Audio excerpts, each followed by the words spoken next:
अच्छा, topic 2.5 towards quantum mechanical model. इसके previous video में तुम लोगों को बताया था बोर्ड्स मॉडल ऑफ एटम, जो stock effect, Zeeman effect, doublet, नहीं तो fine spectrum of hydrogen atom के बारे में प्रॉपरली एक्सप्लेन नहीं कर पाया था। इवन एटम मिल्क की मॉलिक्यूल क्यों बनाते हैं वो भी नहीं बता पाए थे, तो वो वाला एक्सप्लेन नहीं हुआ था उसके थ्रू। तो इसीलिए एक न्यू मॉडल के तरफ सभी ने सोचा जो सारे चीज़ को डिस्क्राइब कर पाए। ठीक है, तो बिगिनिंग में लिखा है इन view of the shortcoming of boards model, attempts were made to develop a more suitable and general model of atoms. Okay, shortcoming आ गया था बोर्ड्स मॉडल में, कोई चीज़ को एक्सप्लेन नहीं हो रहा था उस मॉडल के थ्रू, तो एक नया चेंज होना चाहिए। जैसे हम लोग जानते हैं कि मोबाइल के हर मॉडल में कुछ ना कुछ होता है। पहले बार पुराना मॉडल में हम लोग ऐसे घर में बैठ के ऐसे मतलब वीडियो नहीं देख पाते थे, जिसमें मतलब ओनली बातें करते थे ना। अभी कितने सारे हो गया, मोबाइल तो अपना यूज़ भूल गया, उसमें तो टीवी जैसी यूज़ हो रहे हैं ना। अच्छा ठीक है, पढ़ाई के काम में भी देखो इतना, तो मॉडल चेंज होता है, तो ऐसे करके मॉडल में चेंजेस आए। Two important development which contributed significantly in the formulation of such model were. दो इम्पोर्टेंट डेवलपमेंट थे जो इस मॉडल को बनाने के लिए सबसे अच्छा काम किए थे। वो कौन सा हुआ? Dual behaviour of matter. Dual behaviour, जिसको हम लोग शॉर्ट में बोलते हैं dual nature of matter. Heisenberg uncertainty principle, Heisenberg, he okay, वह आई में सेन, ये तो जानते हो, जो मतलब अमृता सेन है ना, बड़े बड़े मतलब डायरेक्टर्स थे। Berg, BRG word, Heisenberg, Heisenberg. Okay, अच्छा, अनसर्टेनिटी प्रिंसिपल। ओके बेटा, याद रहेगा। हाई हाई नहीं, ही आई सेन बर्ग। ठीक है, ओके। तो एक बार चेक कर लेते हैं। मैं कोई बच्चे को तो हमारा फिर गला भी तो खराब है, पता नहीं चलता है किसी किसी को, है ना। ही आई सेन, ओके ठीक है बेटा। जो सॉरी बेटा, अमृता सेन तो जो इकोनॉमिस्ट थे, ठीक है ना बेटा। और जो मतलब तुम लोग उस टाइम पे पढ़े थे ना, जो बड़े फिल्म मेकर, जिसको बहुत सारे अवार्ड मिले थे बंगाल में, ठीक है ना। ठीक है बेटा, तो बहुत सारे सेन होता है, ठीक है, कोई भी, है ना। तो अनसर्टेनिटी प्रिंसिपल, ठीक है।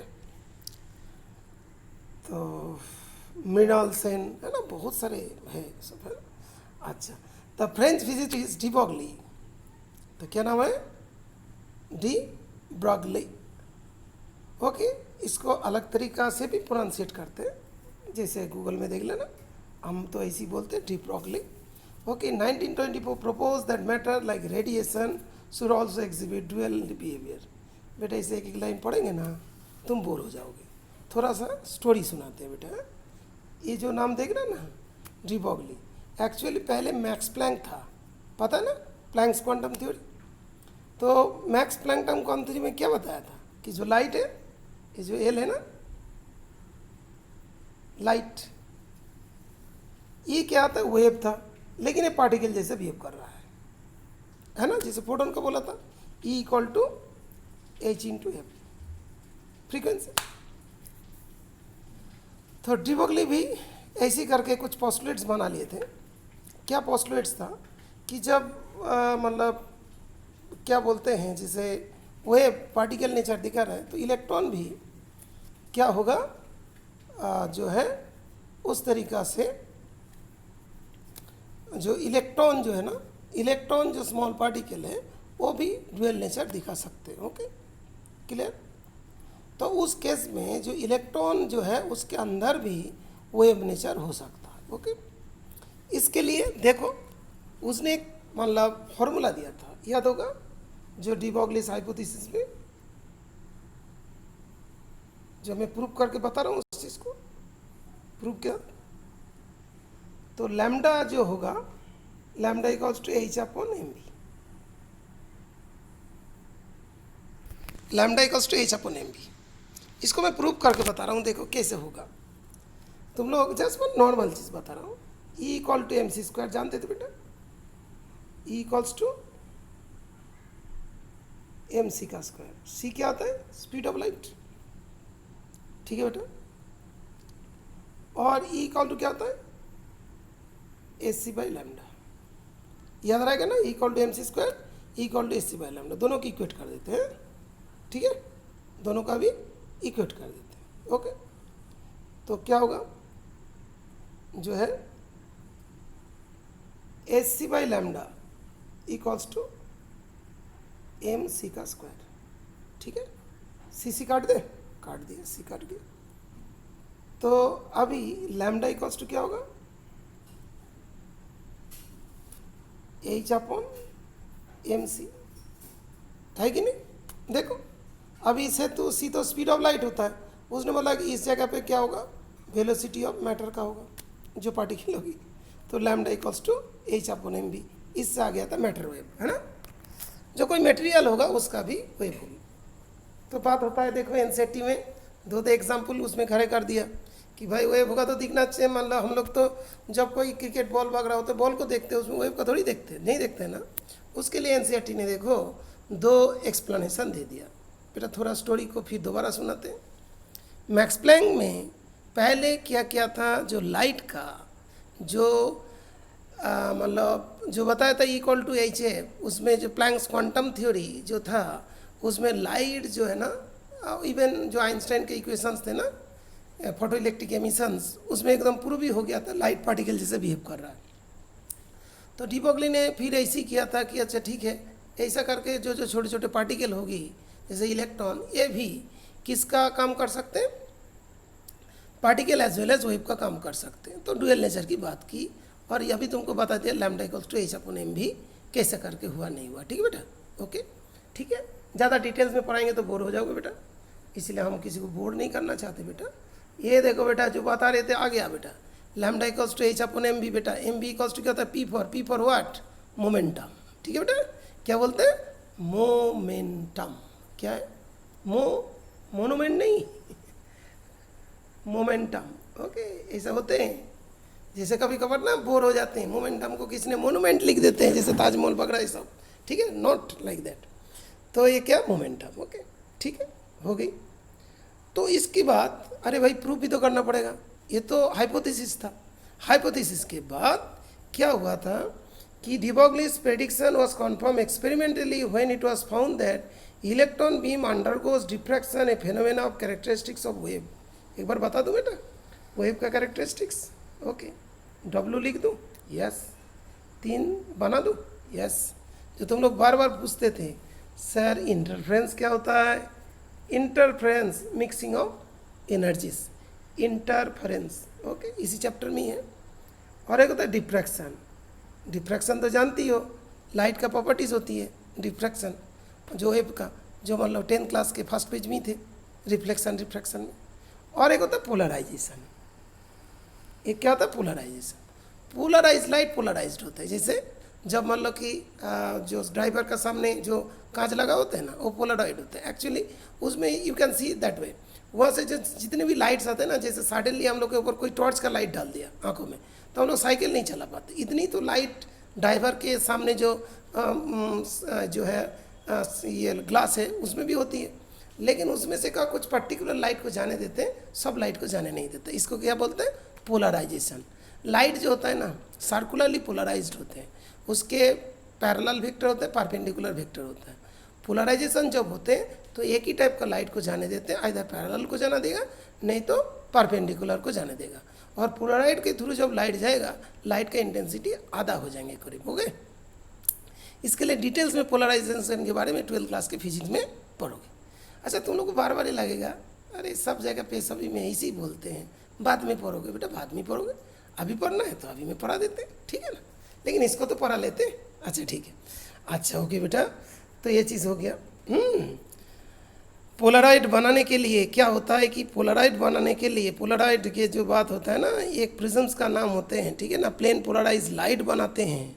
ओके, एक निकल प्रिज्म, और निकल प्रिज्म बनाने के लिए एक मटेरियल की ज़रूरत पड़ती है। उस मटेरियल का नाम तुम लोग का 10th क्लास के बुक में दिया हुआ था, क्या नाम था उसका? कनाडा बल्सम, ठीक है बेटा, कनाडा बल्सम। ओके, ऐसे थ्योरी सब है, ठीक है, कोई बात नहीं, स्टोरी टाइप का चल रहा है, कोई बात नहीं। तो बेटा एक बार थोड़ा रिवाइज कर लेते हैं, कौन कौन साइंटिस्ट है। मैक्स प्लैंक, उसके बाद कौन आया, तो ये तो फोटो इलेक्ट्रिक इफेक्ट वगैरह तो जानती हो, बस प्रूव हो गया था ना उसमें से। अच्छा, उसके बाद दूसरी बात हुई, कौन आया, डी ब्रोगली, हाइपोथेसिस किया, उसके बाद डिफ्रैक्शन टेक्निक के थ्रू ये वाला प्रूव हो गया। अभी तुम्हारा मतलब माइंड में ये लगता है, अरे भाई डिफ्रैक्शन टेक्निक में हुआ कैसे था, क्या हुआ था, कैसे प्रूव हुआ था, तो डेविसन जार्मन ने किया था कि नहीं किया था, सर ने बुक दिखा के बता दे तो हम बिलीव कर लें, ठीक है भाई। इसके लिए हम थोड़ा सा इस टॉपिक को चेंज करके 12th क्लास की बुक को, 12th क्लास के एक टॉपिक निकालते हैं, उस टॉपिक का नाम देखते ही तुम लोग को बहुत इंटरेस्ट आ जाएंगे। उस टॉपिक का, उस चैप्टर का नाम है ड्यूअल नेचर ऑफ मैटर, ठीक है, एक बार चेक करते हैं। अच्छा, dual nature of matter, okay, इधर चले मिक्स्ड वाले में, ओके ओके गुड, आ जाएगा, यस। देखो 12th क्लास का बुक चैप्टर देखो कौन सी भाई, 11th चैप्टर, कल हमने 12th चैप्टर बोला, dual nature of radiation and matter. Okay, देखो इंट्रोडक्शन है, कोई बात नहीं। अच्छा, ये देखो इलेक्ट्रॉन एमिशन है, यस, कोई बात नहीं। अच्छा, इसमें देखो फोटो इलेक्ट्रिक इफेक्ट है, हार्ड ऑब्जर्वेशन है, ठीक है ना, कोई बात नहीं, आगे चलते हैं। अच्छा, experimental study of photo electric effect, okay, कोई बात नहीं, थोड़ा जानते हो। ये देखो वही केमिस्ट्री वाला डायग्राम, ओके गुड, थोड़ा आगे चलते हैं। ये देखो फोटो इलेक्ट्रिक इफेक्ट का सब बहुत सारे ग्राफ दिया है, ठीक है बेटा, थोड़ा आगे चलते हैं। ओके, इसमें भी देखो फोटो इलेक्ट्रिक इफेक्ट ही चल रहा है, ठीक है ना, मैक्सिमम काइनेटिक एनर्जी, उसके बाद कट ऑफ पोटेंशियल सब है। ओके, ये वाला क्या आ गया बेटा, photoelectric effect and wave theory of light, आ रहा है बेटा, ये वेव थ्योरी आ रही है। ओके, यस, आइंस्टाइन के देखो ग्रेट, मतलब वर्ल्ड के ग्रेट साइंटिस्ट, इसके मतलब ऑलवेज हर दिन फोटो देखोगे, अपने स्टडी रूम में बना के रखोगे। ओके, क्लियर बेटा, इन लोग गॉड है बेटा, गॉड। ओके, ठीक है। अच्छा, तुम लोग बताओ, मतलब आइंस्टाइन का मतलब बर्थडे कब आता है पता है ना, हम लोग जब सेलिब्रेट करते हैं मार्च के महीने में, मालूम है कब होता है, कोई बात नहीं, याद कर लेना, ठीक है। फिर आगे चलते हैं, ये देखो ये सब आ रहा है ना, ये तो इंसिडेंट फोटोन एनर्जी सब आ रहा है, ओके, आ रहा है। ओके, ये देखो lambda upon H upon M V आ गया, ठीक है बेटा, wave picture, wave nature of light आ रहा है बेटा, है यस, ये देखो आ गया, ठीक है। फिर दूसरा पेज, यस, आ गया यहाँ पे लुईस डी ब्रोगली। ओके, इसके बारे में तुम लोग अभी बोलोगे सर साइंटिस्ट का नाम तो आपने अभी भी नहीं बताया, एक मिनट बेटा थोड़ा ढूंढना तो पड़ेगा। Okay okay okay okay okay okay okay,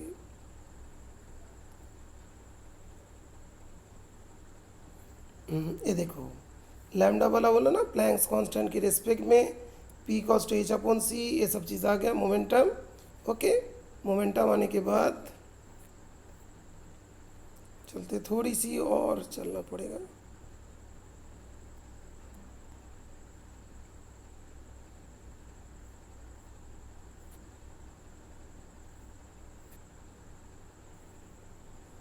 ठीक है, ये आ गया। तुम लोग को लग रहा है शायद ये देखो आ गया ना बेटा, बोला था ना 11.9 डेविसन एंड जार्मर एक्सपेरिमेंट, बुक होता तो ढूंढ के जल्दी बता देते, ठीक है बेटा। ये देखो कितना बड़े ये दिखा है ना, क्या लिखा है इसमें, the wave nature of electron was first experimentally verified by C.J. Davisson, ठीक है, C.J. का फुल फॉर्म पता करिएगा, एंड L.H. जार्मर, जर्मनी नहीं जार्मर, ठीक है बेटा, and independently by G.P. Thomson, okay, ठीक है ना, इन 1928, बेटा बहुत पहले, ठीक है बेटा। और who observe diffraction effect with the beam of electron scattered by the crystal, Davisson, Germer and Thomson shared Nobel prize in 1937 for their experimentally discovery of diffraction of electron by crystals. Okay, ठीक है, थोड़ा इसको short में चलते बेटा, ये देखो आगे, ये देखो बहुत सारे एक्सपेरिमेंट किया ना, करने के बाद देखो इसमें वेवलेंथ आ गया। Thus, this is an excellent experiment between the theoretical value and experimental obtained by de Broglie's wavelength. Davison-Germer experiment thus strikingly confirms the wave nature of electron and the de Broglie's relation. Okay? अच्छा, खुश हो गया बेटा? आज मेरे को नहीं मिलता तो तुम लोग बोलते कि सर ऐसा तो ढूंढ के आपको ही नहीं मिला, तो ठीक है आपने ऐसे ही बोल दिया होगा। नहीं बेटा, अभी प्रूव हो गया, ठीक है, ये वर्ड लिखा है, ओके गुड। नेक्स्ट चलते हम लोग कौन सी बेटा, जो है 11th क्लास की तरफ। ओके 11th क्लास की तरफ चलेंगे, उसमें ये तो हो गया। अच्छा थोड़ा टाइम लगते हैं बेटा, लेकिन सब कुछ आ जाएगा। ओके आएगा, आ रहा है बेटा, यस। बस टुवर्ड्स मैकेनिकल मॉडल, ठीक है, डुअल बिहेवियर ऑफ मैटर, हम लोग इस पेज में थे। ओके थोड़ा सा टाइम तो जाता ही है बेटा, थोड़ा स्टूडेंट को मोटिवेट करने के लिए हम लोग को थोड़ा टाइम तो देना पड़ता है।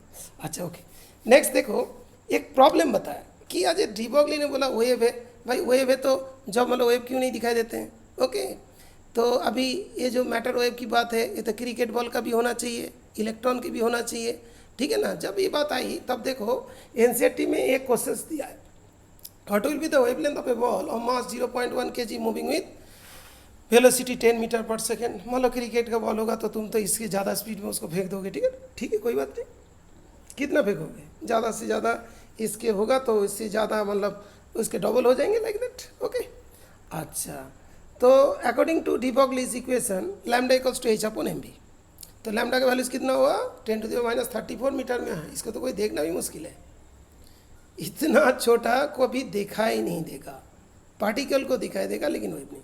लेकिन इलेक्ट्रॉन का केस में जब इसी वैल्यूज़ को हम लोग पुट करेंगे तो अब इलेक्ट्रॉन का केस में इसका लैम्डा आ जाएंगे कितना 89.6 नैनोमीटर। ओके तो आराम से दिखाई देगा, ठीक है बेटा।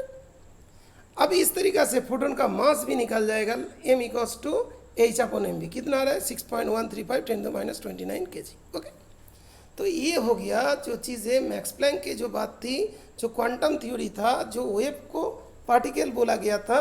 तो यहाँ पे जो डीबॉगलीज के जो हाइपोथेसिस थे उसमें क्या हुआ, उसमें बताया गया कि देखो जो है मतलब छोटे इलेक्ट्रॉन जो है वो भी वेव जैसे बिहेवियर कर सकते हैं। वो मतलब हाइपोथेसिस किया, बाद में डेविसन जार्मर के एक्सपेरिमेंट के बाद वो मतलब प्रूव हो गया, ठीक है ना। अभी जो 12th क्लास के बुक में है ना बेटा, यस। अभी बात होती कि जब मान लो कि पार्टिकल है, जैसे मान लो कोई कि बॉल जा रहा है, उसमें वेवलेंथ बहुत छोटा होता है जो हम लोग इनसिग्निफिकेंट देख नहीं सकते। ओके लेकिन जब मान लो कि इलेक्ट्रॉन पकड़ा हो उसका वेवलेंथ थोड़ा बड़ा होगा, lambda equals to h upon m भी है ना, मास छोटा होगा तो लैम्डा, जो मास मतलब छोटा होगा तो लैम्डा बड़ा होगा, और मास मतलब बड़ा होगा तो लैम्डा बहुत छोटा होगा। तुम देख पाया होगा अभी क्रिकेट बॉल का वेवलेंथ 10⁻34 कौन कैसे देखेंगे। ओके हम लोग का आएगा तो उतना है ही नहीं, ठीक है बेटा, इंस्ट्रूमेंट भी इस टाइप का नहीं है। तो ये जब चीज़ आई तब एक चीज़ और आ गया इसके साथ साथ, क्या नाम था, हाइजेनबर्ग अनसर्टेनिटी प्रिंसिपल। ओके ना, Heisenberg uncertainty principle. Okay clear. हम लोग देखो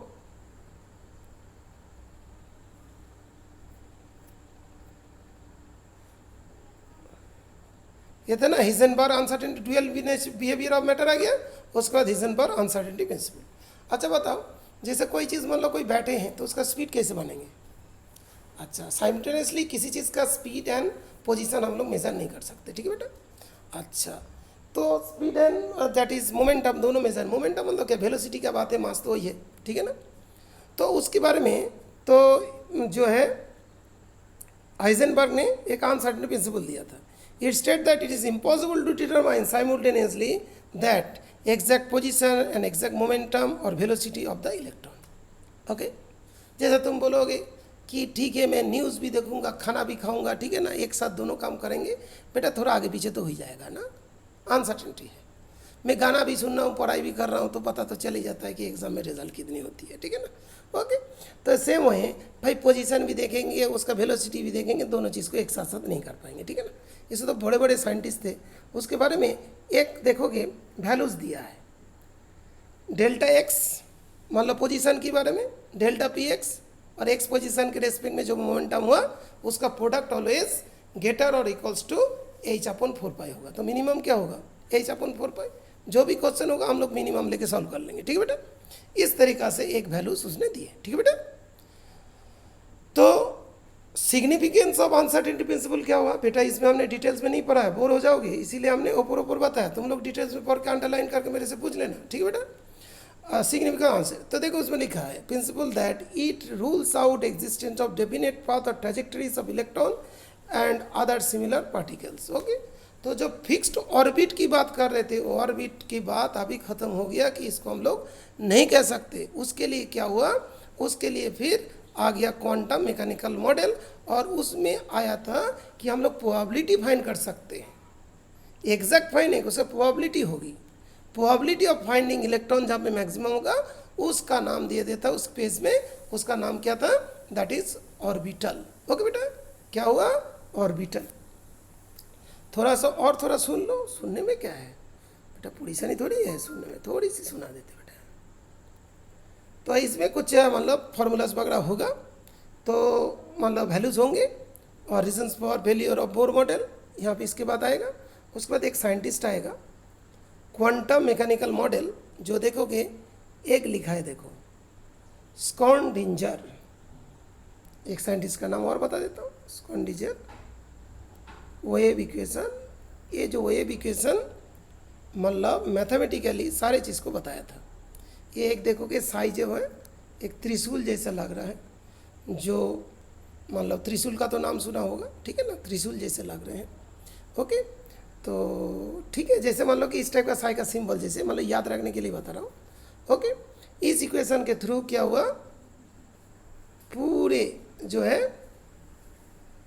हम लोग स्कॉन्डिंजर इक्वेशंस को हम लोग डिस्क्राइब कर सकते हैं, ठीक है बेटा। स्कॉन्डिंजर वेव इक्वेशंस के थ्रू हम लोग ऑर्बिटल कैसे होगा, उसका शेप कैसे होगा, उस इक्वेशन को जब सॉल्व करते हैं, बहुत बड़े इक्वेशन है, उसके अंदर मैथमेटिकल पॉइंट ऑफ व्यू बहुत बड़ा।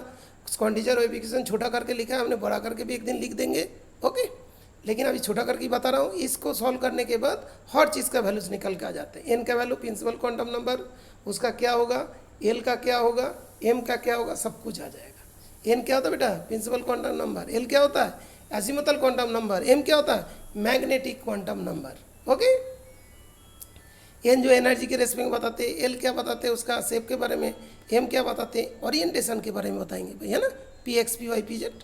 अच्छा, एलेमेंट वाला हमने 10th क्लास में भी एक बार बताया था, S P D F. Okay, और 11th क्लास में भी थोड़ा बता दिया था, इसीलिए अभी वो टॉपिक इसके साथ जुड़ जाएंगे। तो हर एक बार थोड़ा सा इसका ब्रीफिंग कर लेते हैं। पहला साइंटिस्ट मैक्स प्लांक, क्या हुआ, वेव को पार्टिकल बोला। Dual nature of matter, de Broglie's की वेव जो मतलब थ्योरी थी, वो क्या बताया कि जो इलेक्ट्रॉन जैसे छोटे पार्टिकल है उसके भी वेव नेचर हो सकता है। ओके, तो उसके प्रूव करने के लिए कौन आया, डेविसन जार्मन आ गया, तो इलेक्ट्रॉन का वेव नेचर पता चल गया। उसके बाद क्या हुआ भाई, रुक गया बेटा, मैंने 12th क्लास का बुक देख के बताया था ना। उसके बाद क्या हुआ, वेव नेचर होने के बाद, वेव नेचर होने के बाद तो एक मतलब बात आई कि जो क्रिकेट बॉल है, छोटे छोटे बॉल है, उसको वेवलेंथ तो दिखाई नहीं देते हैं, लेकिन इलेक्ट्रॉन का कैसे करके पता चला, बिकॉज उसको 10⁻34 है, उसको मेज़र करना ही मुश्किल है, उतने उस टाइप का इंस्ट्रूमेंट है ही नहीं। और दूसरी बात है, जो मतलब तुम्हारा जो इलेक्ट्रॉन का केस में नैनोमीटर में आ रहा था, उसको तो आराम से कंसिडर कर सकते हैं ना। तो बात फिर क्या हुआ कि जब मान लो कि एक बात होया कि ड्यूअल नेचर है, तो क्या उसका पोजीशन मोमेंटम दोनों निकाल लोगे, क्या उसका पोजीशन वेलोसिटी दोनों निकाल लोगे, ये तो बड़ी मुश्किल है। उसके लिए अनदर साइंटिस्ट आएगा, हिजनबर्ग अनसर्टेनिटी प्रिंसिपल, उसमें बताया देखो दोनों का प्रोडक्ट इतनी होगी गेटर और इक्वल्स टू h/4 बेटा दो जगह पे डाउट होता है, एक होता है h/2 ये कौन सा, boards model, boards means by means 2, और हिजनबर्ग में 4, h/4 है हिजनबर्ग। तो अनसर्टेनिटी प्रिंसिपल के बारे में हो गया, ठीक है बेटा। उसके बाद हिजनबर्ग के बाद एक साइंटिस्ट का नाम बताया, स्कॉन्डिंजर वेव इक्वेशंस। ओके, फॉर्मुलेट हुआ, और वेव इक्वेशंस जो है मैथमेटिकल वे में सारे चीज़ के बारे में बता दिया। जो एलिमेंट, जो एन होता है प्रिंसिपल क्वांटम नंबर, एल होता है एजिमुथल क्वांटम नंबर, एम होता है मैग्नेटिक क्वांटम नंबर। ओके, फिर एल का जो है, एल के वैल्यूज जो होते हैं तुम लोग को याद होगा बेटा, थोड़ा सा बताऊँ, थोड़ा स्टोरी सुनाने में तो कोई दिक्कत नहीं है। ओके, कोई बोर्ड तो नहीं हो रहा, वो भी जाएगा तो क्या होगा, फिर बंद कर दोगे उस टाइम में, ठीक है। तो एल जो है, एल कहाँ से शुरू होते बेटा, 0 1 2 3 बेटा, इसी करके आ रहा है क्या, कोई चीज़ सॉल्व करके तो आते हैं। ओके, एन के वैल्यू 1 2 3 4 इन्फिनिटिव तक जाते हैं। एम का वैल्यू जैसे एल का वैल्यू 0 होगा तो एम का वैल्यू भी 0 होगा, एन का वैल्यू 1 होगा तो एम का वैल्यू -1 0 +1 होगा। एल का वैल्यू 1 होगा तो कौन सी ऑर्बिटल होते हैं, पी ऑर्बिटल होती है। 0 होगा तो कौन सा होता है, एस सबसेल होता है, सॉरी एस सबसेल, और पी सबसेल होते हैं। ऑर्बिटल क्या होता है, P X P Y P Z, याद आ रहा है ना क्या? ओके, तो ये जो है ना एल के वैल्यू 1, तो एम के जो वैल्यूज होती है ना, ठीक है बेटा, मैग्नेट को याद आ रहा है ना कुछ, और पता है ना बेटा क्या होता था, एस 0 मतलब एस ऑर्बिटल, 1 मतलब पी ऑर्बिटल, 2 मतलब डी ऑर्बिटल, 3 मतलब F orbital. Okay, S for क्या होता था, शार्प, पी मतलब प्रिंसिपल, 2 में क्या होता है, डी ऑर्बिटल डिफ्यूज, 3 में क्या होता है, एफ ऑर्बिटल फंडामेंटल।